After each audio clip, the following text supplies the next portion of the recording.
Muy bien. Bueno, creo que estamos en contacto con Héctor Polino, representante legal de Consumidores Libres, socialista de toda la vida, con quien sentimos un enorme gusto en poder volver a charlar. Héctor, muy buenas tardes. Buenas tardes, ¿qué tal? ¿Cómo te va? Bien, bien. Bueno, contento porque acá además, como este es un programa sin patrones, o sea que lo organizamos nosotros, hablamos con quien nosotros queremos y bueno, para mí por lo menos es un gusto siempre charlar con vos, Héctor.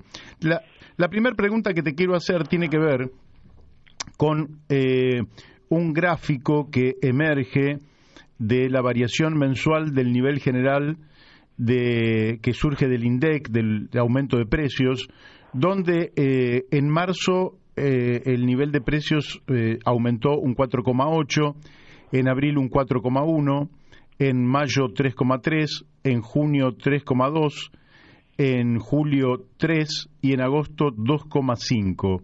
Entonces la pregunta es si efectivamente estamos en una desaceleración estructural de la inflación en la Argentina, o de lo que se trata es de un conjunto de medidas que transitoriamente la frenan, pero que desatadas estas medidas volvemos al anterior ritmo.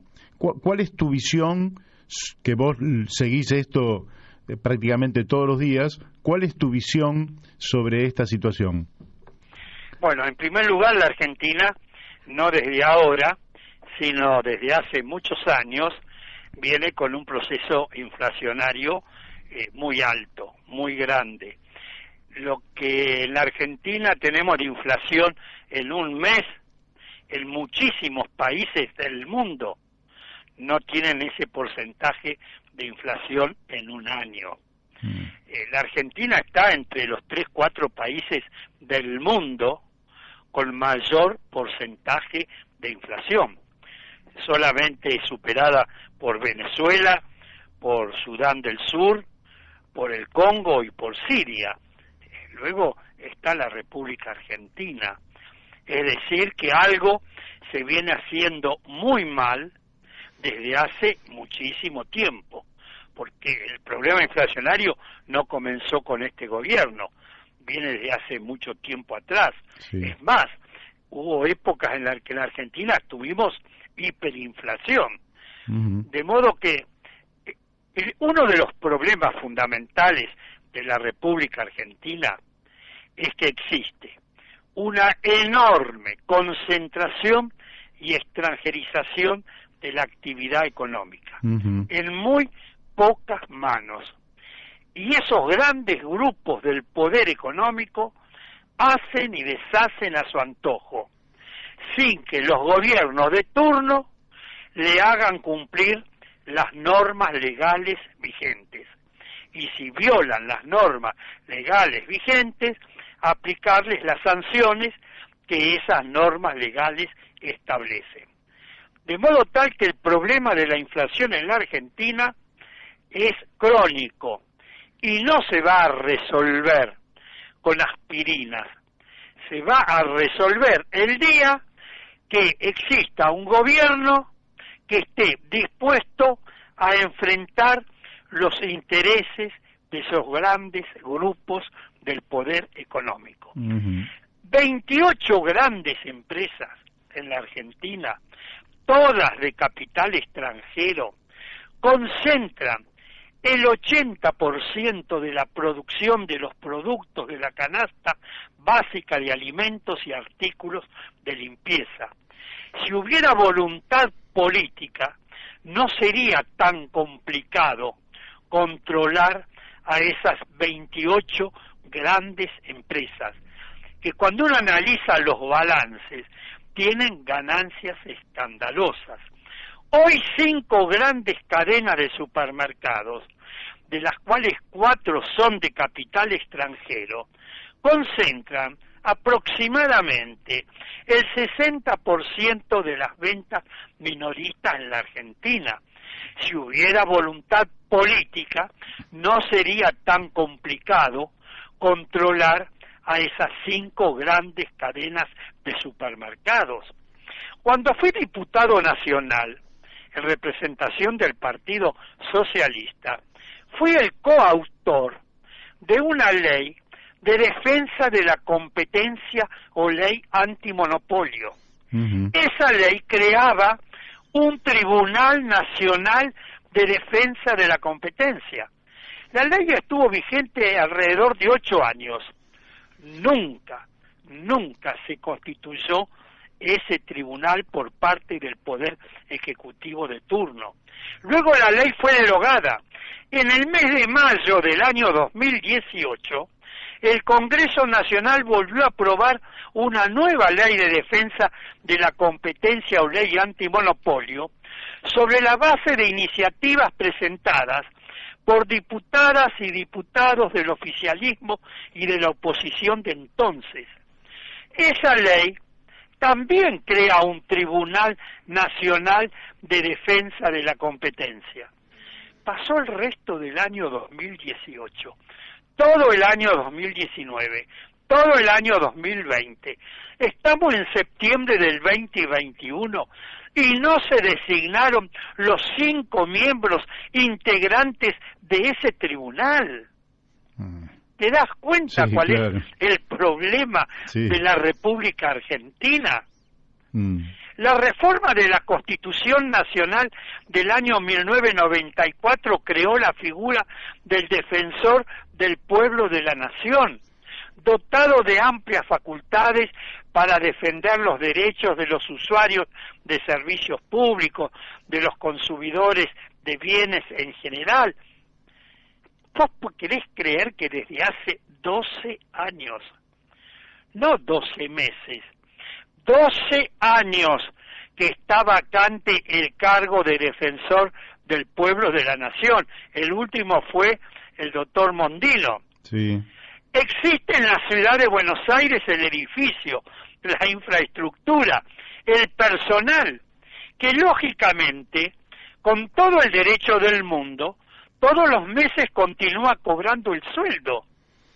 Pero el Congreso de la Nación, en 12 años, no ha designado a una de las personas, de las numerosas personas propuestas en su momento por distintos partidos políticos, diversas organizaciones sociales, etcétera.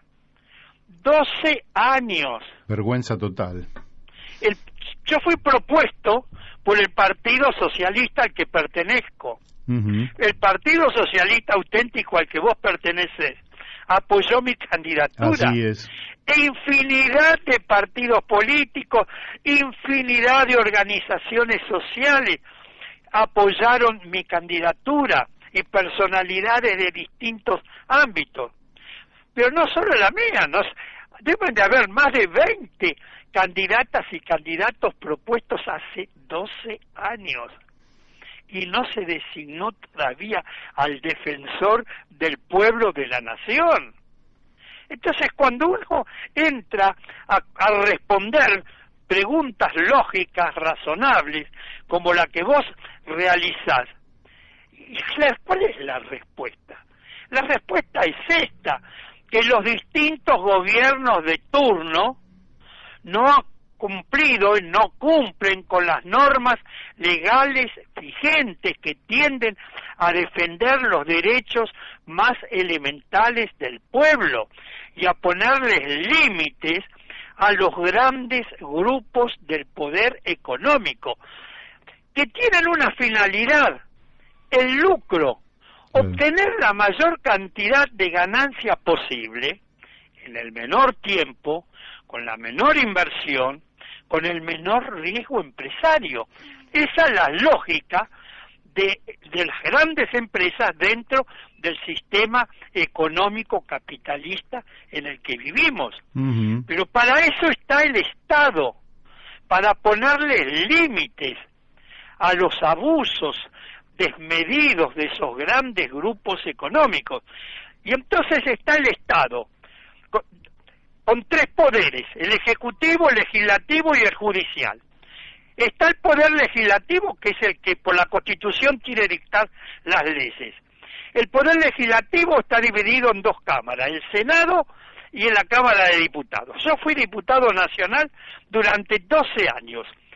Sé lo que cuesta y lo que tarda aprobar una ley que va a varias comisiones, se discute en varias comisiones de una de las cámaras de origen.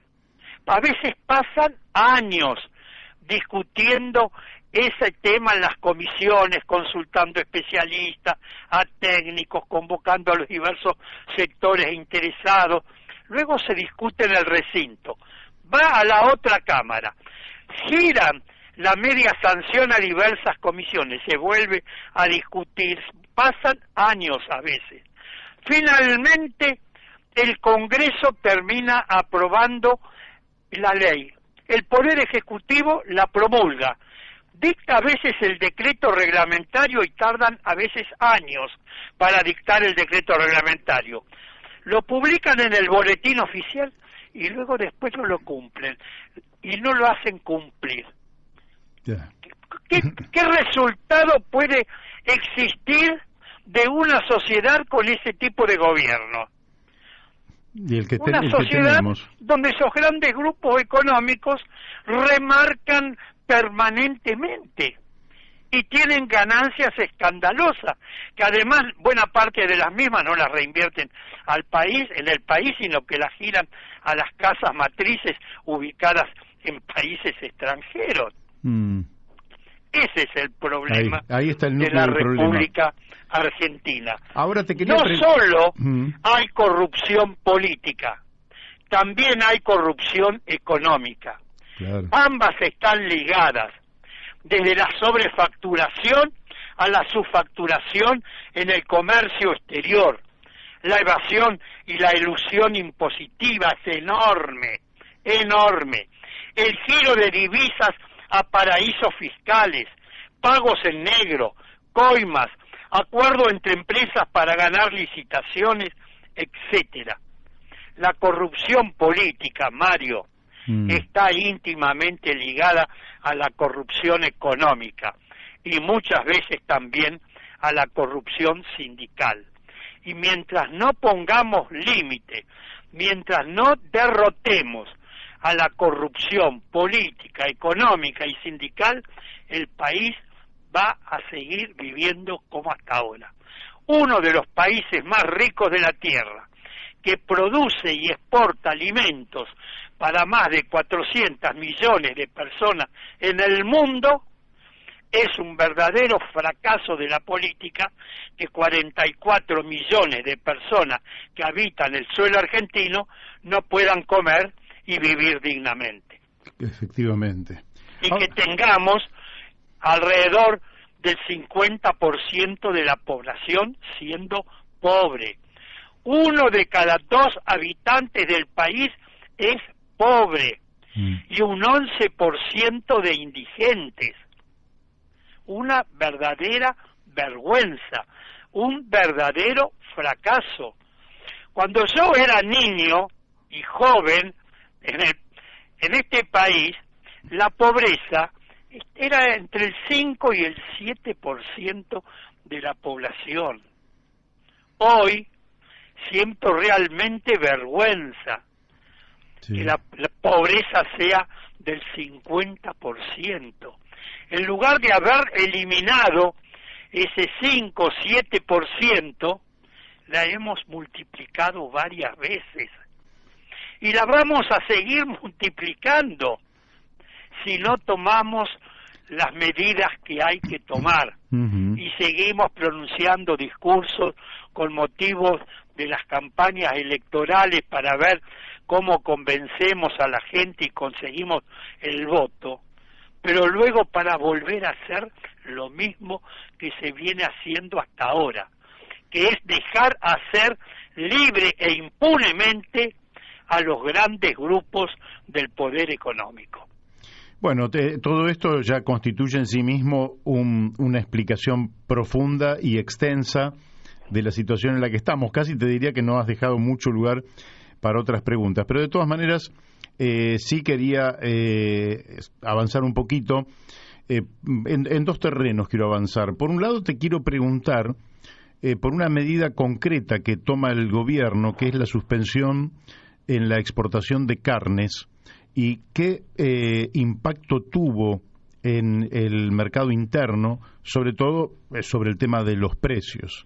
Y después te quería preguntar un poco más sobre el tema de la política, pero en principio me gustaría que me dijeras qué impacto tuvo esta medida del gobierno. Esa medida del gobierno de suspender transitoriamente la exportación de la carne produjo una disminución en los porcentajes de aumento que se venían registrando. Pero aumentos continuaron existiendo y te voy a dar los datos concretos. A ver. En el mes de enero de este año, los 4 cortes de carne vacuna que Consumidores Libres viene relevando desde hace 26 años, que son bola de lomo, casado, paleta y carne picada común, en el mes de enero de este año tuvo un aumento del 6,5%. En el mes de febrero, 4,82%. En el mes de marzo, 4,18%. En abril aumentó al 6,2%. En un mes. Increíble. En mayo, el 6,06%. En junio, 4,29%. En julio, 3,77%. En julio. Y en agosto bajó un poco, 2,97%. Y en la primera quincena de septiembre, esos 4 cortes de carne vacuna tuvieron casi un 1% de aumento, los promedio, 0,96%. Entonces, como conclusión, esas medidas disminuyeron los porcentajes de aumentos que mensualmente venían teniendo los distintos cortes de carne vacuna, pero no eliminaron los aumentos. Pasamos del 6,05% en enero al 2,97%, casi al 3%, es decir, se redujo a la mitad el porcentaje de aumento. Esa medida fue muy cuestionada por supuesto, por las cámaras empresarias del sector. A mi juicio, hay que tomar medidas que desacoplen los precios del mercado interno de los que rigen en el mercado internacional. El 50% aproximadamente de la carne vacuna que se produce en la Argentina se exporta. Se exporta a China, Alemania, Estados Unidos de Norteamérica, Israel, Países Bajos, algo a Chile, etcétera. Ahora, no puede ser que los cortes de carne vacuna que se consumen en el mercado interno tengan los valores de la carne vacuna que se coloca en los mercados internacionales. Claro. Porque los niveles de ingreso de los consumidores, la inmensa mayoría de los consumidores argentinos, es en pesos, no en dólares. No está ubicado el consumidor argentino y percibe el nivel de ingresos que el que está en China, en Alemania, en Estados Unidos o en Israel. Lo mismo sucede con los jubilados. Entonces hay que desacoplar los precios del mercado interno del mercado internacional. ¿Y cómo se desacoplan? Tomando alguna de estas dos medidas. Una, estableciendo un cupo máximo de exportación de la carne vacuna que se produce en el mercado interno para colocar en los mercados internacionales, y que los exportadores traten de colocar ese porcentaje en los distintos países que logran ubicarla a los valores más altos posibles. Pero el resto de la carne del cupo que se establece para el mercado interno tiene que estar en relación a la estructura de costos que tiene esa carne vacuna en el mercado interno argentino y de acuerdo a la capacidad de compra y a los niveles de ingreso que tiene el consumidor argentino. Esa es una de las medidas. O la otra, estableciendo retenciones. Pero cuando se habla de retenciones o de establecer cupos a la exportación, no terminaste de pronunciar la palabra y ya te colocaron tractores en las rutas. Sí, claro. Entonces, estamos ante una situación muy complicada. 10, 15 años atrás se consumía promedio por persona y por año 75 kilos de carne vacuna.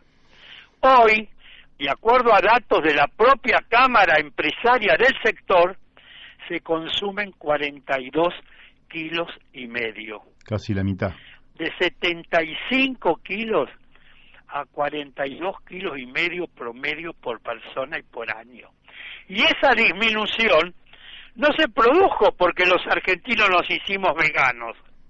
Posible que algunos se hayan hecho veganos y no consuman carne, pero el grueso es por los altísimos precios que está la carne vacuna en el mercado interno. Y por esa misma razón disminuyó el consumo de leche, el consumo de fruta, el consumo de lácteos en general, de verduras, etcétera. Y por esa misma razón, Mario Masitelli, vamos a tener, o ya tenemos, una parte importante de la juventud argentina con un menor grado de desarrollo mental e intelectual. Así es. Como consecuencia de la mala alimentación que han tenido cuando fueron niños o los niños del momento actual.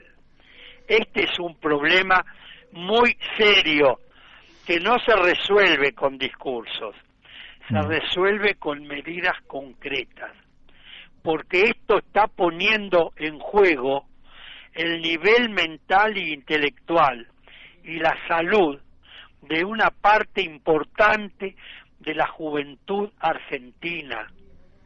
Es un problema serio. Absolutamente. Héctor, que debiera ser un tema de discusión en las campañas electorales, porque esta fue una campaña electoral, una de las más berretas que yo he visto a lo largo de toda mi vida. Sí. No se habló de propuestas, de ideas, de medidas concretas. Una campaña por parte de los grandes partidos, por supuesto que hubieron excepciones, pero una campaña berreta. No, los candidatos de los grandes partidos no propusieron medidas concretas. ¿Qué hacer frente a tal problema? ¿Qué proyecto concreto van a presentar en caso de ser electos diputados o senadores de la nación o de las provincias o de los municipios?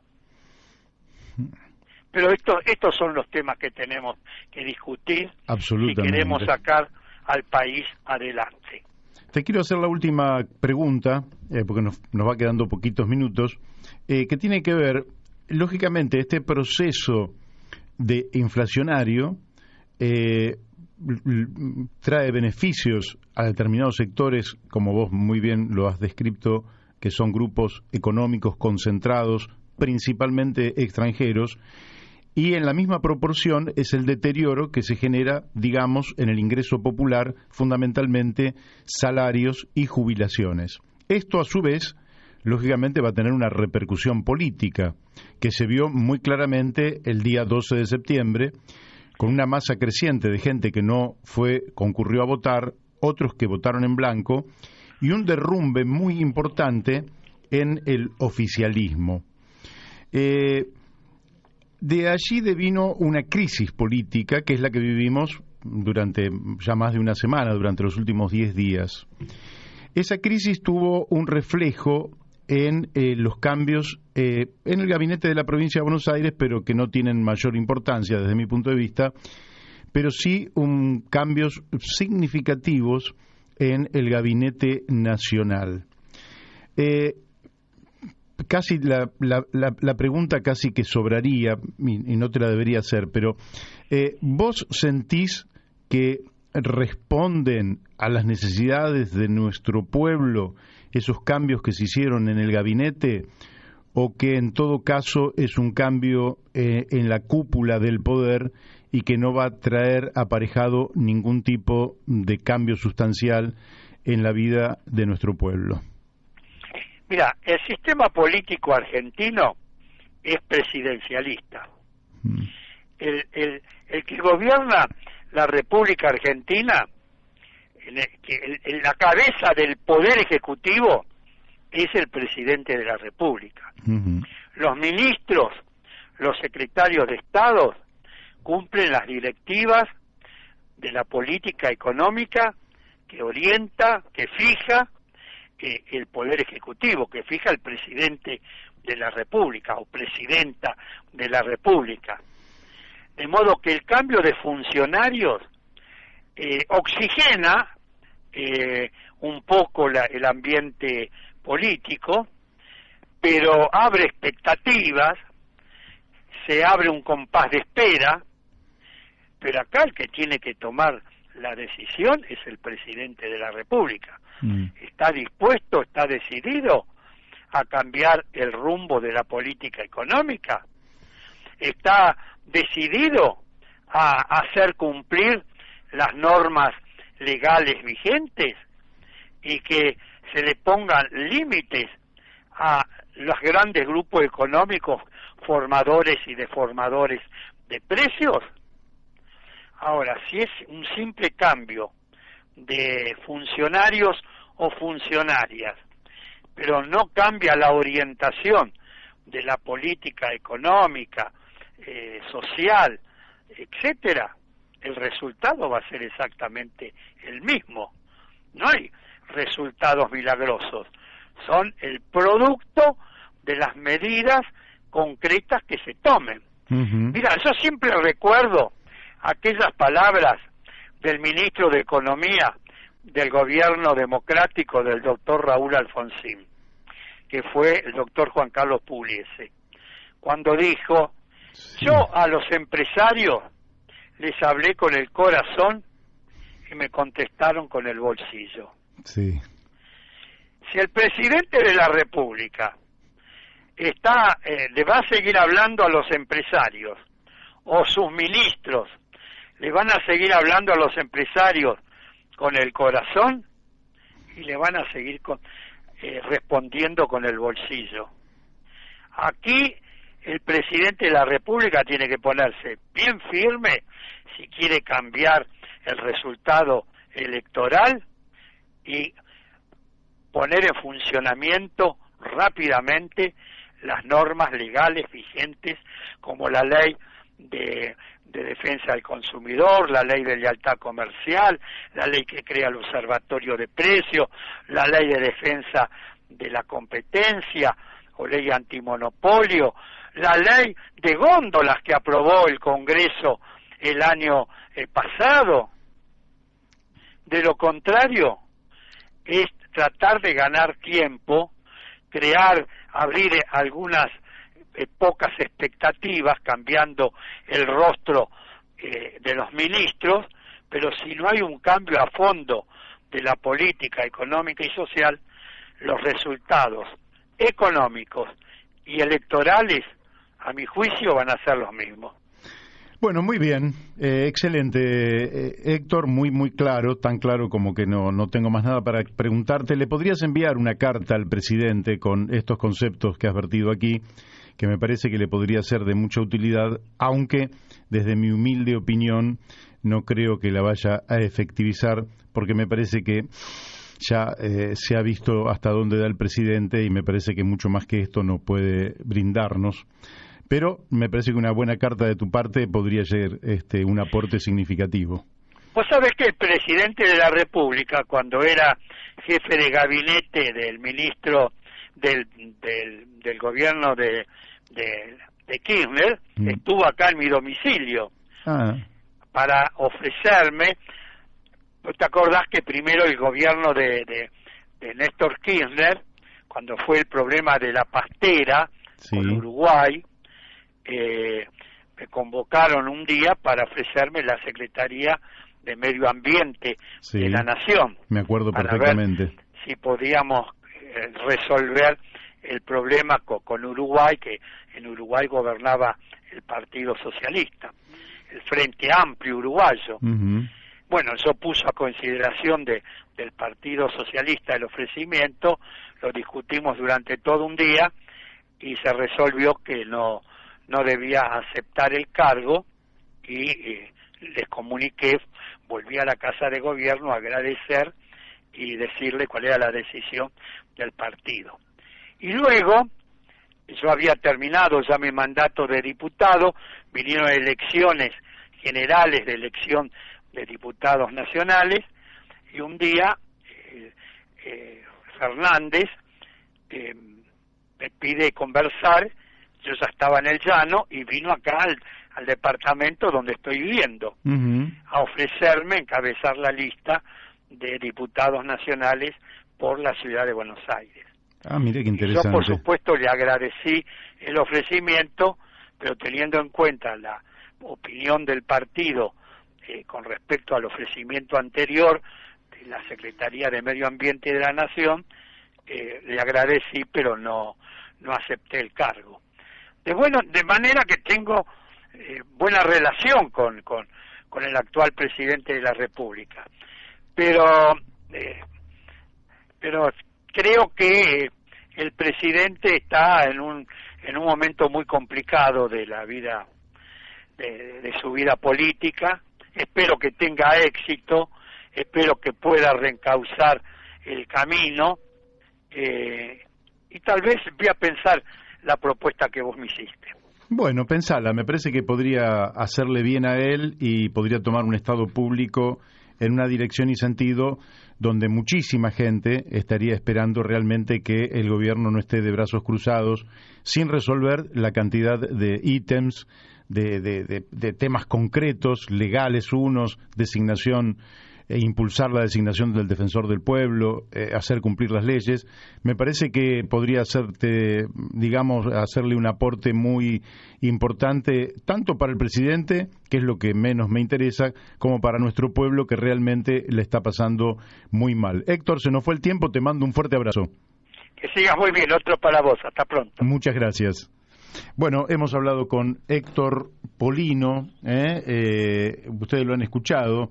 Y qué interesante que haya tenido una buena relación o que tenga una buena relación con el presidente de la Nación, y entonces una carta me parece que puede ayudarle también al presidente a tomar algunas medidas que está omitiendo y cuyas consecuencias están a la vista, porque no son solo consecuencias que se deteriora la calidad de vida del pueblo, sino que la propia dirigencia política tiene que darse cuenta que ha habido un quite de respaldo electoral muy significativo y que solo con medidas concretas se puede recuperar ese capital político, pero que conllevan, lógicamente, una confrontación con el capital económico más concentrado.